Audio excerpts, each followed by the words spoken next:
Lieber Herr Ahmed Nur und das Team von der Anis Charity Foundation, sehr geehrter Herr Botschafter Abdis Aziz Mohammed, wenn ich das richtig gesagt habe, sehr geehrter Herr Vizebotschafter Dahir Samad Hassan, liebe Gäste, liebe Familien, liebe Schwestern und Brüder der somalischen Community.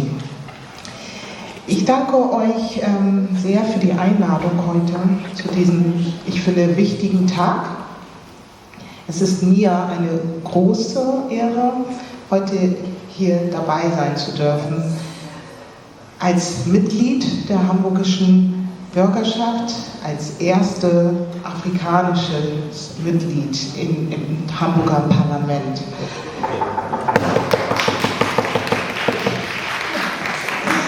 Aber das ist wichtig, auch als Tochter der afrikanischen Diaspora.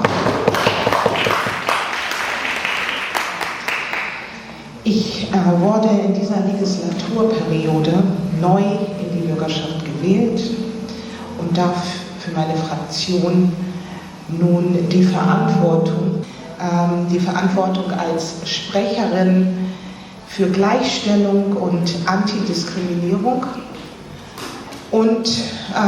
übernehmen, ne?